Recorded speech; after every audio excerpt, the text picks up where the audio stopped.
Move on now to number D, Frank Mellish Street Active Transportation Pathway. Councillor Trent. All right. So I guess we're in the same area of the city right now. So it's Frank Mellish. It's so in meeting with the residents there. Frank Mellish is a provincial road, I guess, or a street. It's not a city street, but there's no sidewalk. Basically, we have a community of people, majority seniors, who are trying to, let's say, go buy groceries, visit their friends from one location to another location. That's actually whenever I was campaigning and whenever I was first dropping off some information, there was two elderly people and they were walking from the McEwen Road complex to the Roy Boats complex. And they themselves said, well, we desperately need a sidewalk or something here because they're walking on the grass because there's only gravel, but the gravel's really tight and there's no shoulder on the road.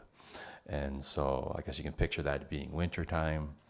And if you're looking at there's a lot of vulnerable population there. So it's just, if you're looking at seniors as a population, there's a hospital there.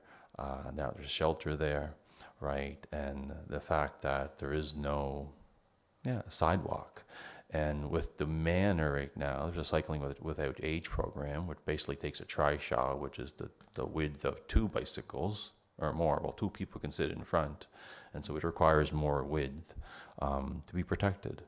And so what now in terms of the provincial government, we're having a budget consultation right now. And as a Ward 5 representative, I submitted a consultation budget submission to them, not on behalf of the city, but on behalf of the residents and visiting with the residents, that they would put in an active transportation pathway, roughly 410 meters long, that would connect the sidewalks. And why active transportation? So a 10-foot wide, essentially that if you're looking at wheelchairs, if you're looking at trishaws, if you're looking at people with mobility, it keeps them off the street. I watched a boy push his mother, I would think it was his mother, in a wheelchair on the gravel and grass. And I think you only need to see that once to realize something needs to change.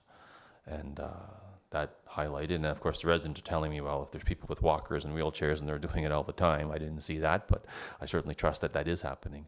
But when you see something, you say, what can we do? So I don't know if there's any more discussion we need on that. It is provincial land, and so hopefully as part of the consultations that they're having, they'll consider it, and we will hope hear back from them, and we'll, hopefully we'll, unless people want to make any comment, but.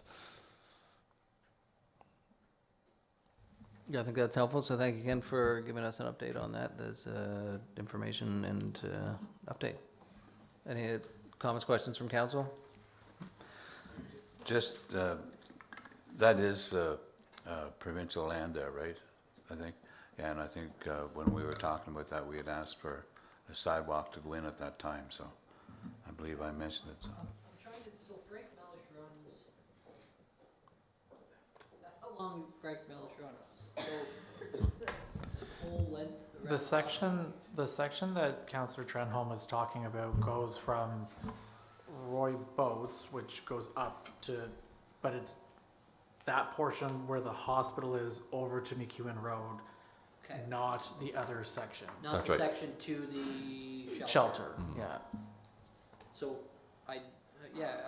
ideally it would be that I know we put a part of the stipulations we had asked for a sidewalk to go into the shelter as well in Vancouver, and I was out visiting him, and a lot of the residents there are in wheelchairs, but the number of residents that got out of the hospital and out around the community and wheeling around or being pushed around by family members and stuff, it's great to see when they're able to get out and get active. So hopefully the province comes back with some funding for that and maybe right into the shelter as well. So perfect. Yeah, I don't disagree that something like this is definitely needed in that area, but I would just urge residents in that area to use the sidewalks that are currently there that do connect to other things.